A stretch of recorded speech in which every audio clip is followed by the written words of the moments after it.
Umentra na naman itong si Kupal, na si Ferdinand Chupacio, na trying hard na magkapwesto sa gobyerno.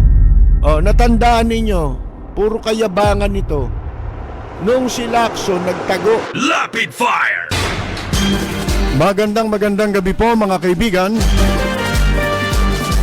Muli po tayong mag-aanyaya sa ating pagtatanghal ngayong gabi. Natatampukan ng mga pagtalakay sa mahalagang issue na ating pong pag-uusapan.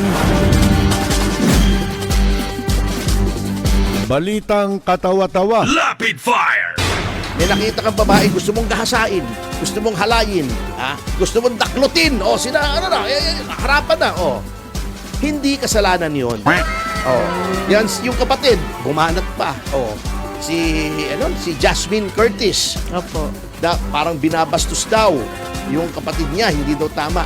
Kayong mga artista, yung mga ganyan, ikaw, Jasmine, bakit ka nagpo-post ng mga bikini pictures mo sa social media, sa mga pahayagan? Hindi ba para ikaw ay pagnasahan? Para ikaw ay sumikat? Huwag mong sabihin art yun. Huwag mong sabihin ini-endorso mo yung brand ng bikini. Yung resort. BS yan.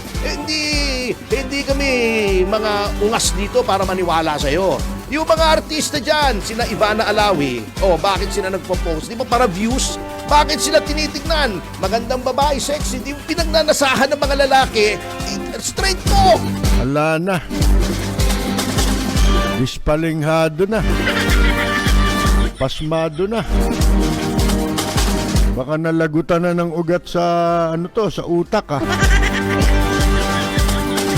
Mahirap magpahinang ng ng nalalagutan ng ugat sa utak. Anak ka ng po. Puro kayuhin. Puro kayuhin. Puro kayuhin.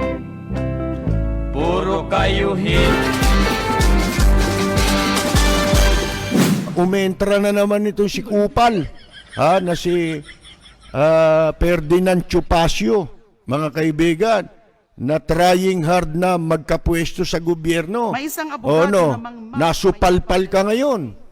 Kaya dapat disbar kayong lahat nako, may kapangyari, disbar ko kayong lahat, mga hayop kayo, salot kayo Salot kayo. Binababoy ninyo ang rule of law. Hindi ba? Hindi malayang talakayan yan. Hindi mo pwedeng sabihin, pwede mong i-exercise ang karapatan ng isang karaniwang tao bilang isang abogado dahil ikaw ay officer of the court. Natandaan nyo, ito rin ang abogado ni first gentleman dati. Hindi naman abogado Meron silang ibang abogado, yan ang style nila. Pagka sila nagkakaroon ng kaso, kukuha yan ng madadaldal na ganyan kahit walang substance yung sinasabi. Walang kabuluhan. Kamukha ni Sarah. Yung sinasabi niya, walang kabuluhan yun di ba? Pero sa katotohanan, pagtatawanan ka. Yan si Chupacio. Lahat ng kinukuhang kliyente niyan, yung kontrobersya, di ba? Papasok yan, mag-a-apply yan. Maghahanap ng paraan niya kahit alam niya na kriminal. Dapat papanagutin sa batas. Hindi nahihiya Magkapera lang, di ba? Yan ang trabaho niya, manggamit. Mahilig manggamit yan pati relihiyong ginagamit niyan para makakuha siya ng pabor para sa sarili niya. Mga kaibigan. Natandaan ninyo, puro kayabangan ito. Nung si Lacson nagtago, di ba? Puganti si Lacson noon. Ano ginawa niyan? Di ba nagpagawa ng mga poster na wanted si Lacson? Ipinadikit niya sa mga pader, sa mga poste, na pinagana para hiyain si Lacson, di ba? Dahil siya abogado dati ni first gentleman. Tignan ninyo, kayo na makapagsasabi kung anong klaseng tao yan si Chupacio na yan. Mga kaibigan, kakahiya ka ngayon. Yan ang napapala mo, pasok ka ng pasok. Kumbaga sa sasakyan puro one way ang pasok mo, kaya lagi kang nababangga. Di ba? Ngayon, ito merong video rito, maigsi-maigsi lang. Merong nag-conduct ng survey sa karsada. Siguro, gusto niyang pulsuhan kung sino yung kandidatong malakas. Tinanong siya. Ito, panoorin ninyo. Kapraso lang ito. Kami kayo. Sino iboboto nyo 2028 election? Nag-declare na po kasi si Sara. Oo. Sara Duterte or Leni Robredo? Hindi pa natapos yung impeachment. Wala pa. Bakit po Tapusin si... mo na impeachment bago mag-presidente. Tapusin mo na impeachment. Thank you Tapusin niya po. muna yung problema sa defense kayo sa country ng 65 billion niya korap. Tapusin niya muna bago siya magkandidato. Pero kung talaga tutusin mo, ang Robredo niya, walang nagkurap. Kaya Leni Robredo ang ano. Kung ang tao Pilipino, kumplito pag-iisip, Leni Robredo boto mo. Diba? Napakinggan ninyo? Napanood ninyo?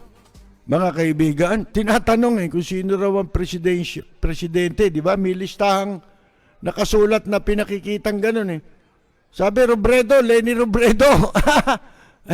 Sabi, bakit to si Leni Robredo? Track record di ba? At least tayo nagbubunga yung mga pagsisikap natin kahit papano na hari nawa, marami yan. Di ba? Ang namumulat sa katotohanan. Alam niyo dyan sa Nueva Ecija, nakwento ko na ba sa inyo ito? Dati, di ba, yung may kalir yan Yung General Tino, di ba? Taga-riyan kasi yun merong mga jeep dyan. Pagka nandun na dumating na sila ron sa General Tino, ayaw nang bumaba ng mga babae ron. Doon humihinto yung jeep. Sinasabi kasi nung driver. Pero doon ang babae lang na sumasakay ng jeep doon, na gusto makatsamba, si Mocha. Siya lang ang bumababa ron. Pero walang babaeng naglalakas ng loob bumaba ron. Alam niyo kung bakit? Natatakot silang bumaba ron. Kasi sinasabi ng driver, kantutin nyo na.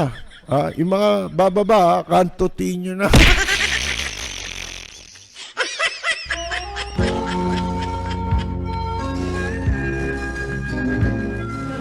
Pantay-pantay, walang nang Ito po si Percy Lapid. ibig ay tunay. Maraming salamat at magandang gabi, Martin Andanar.